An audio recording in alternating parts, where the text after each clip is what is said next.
Can your body get desensitized or build up a tolerance to taking HCG? So the whole desensitizing of the Leydig cells thing, that was a realistic concern for a long time. I believe that there was desensitization of the Leydig cells in very high doses. And from memory, I can't remember if it was animal or human studies, but I have been looking at the long-term studies on HCG, particularly in men, because it's been an area that has piqued my interest recently.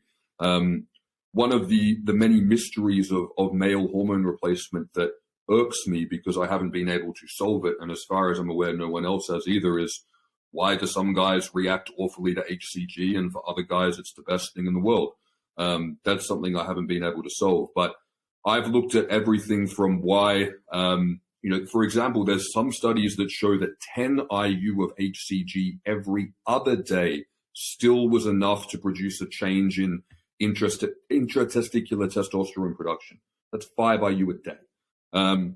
Didn't do it to the same degree as the doses that we typically use, but it got them on the map. So I thought there may be hypersensitivity things. I've also looked at people, and myself have done an experiment with, front-loading bigger doses to see if the reason why we don't tolerate it is that we are too hypersensitive and we need to build a tolerance to it. But when we look at the longer-term studies that they've done on HCG, they haven't found any kind of issues with desensitization.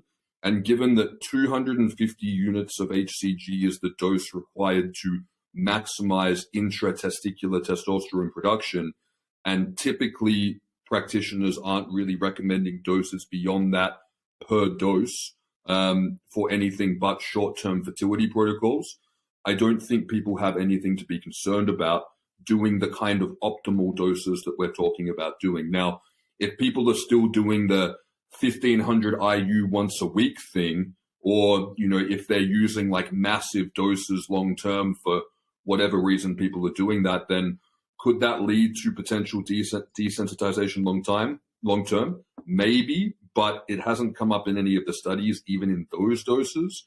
And just like doing TRT, a 250 milligram per fortnight injection, we don't really practice that anymore because we've kind of worked out and we know better. If you're using HCG through a provider who knows what they're doing, like the providers in this group who are using it in kind of, the proper dosing, I don't think people have anything to be concerned about, no.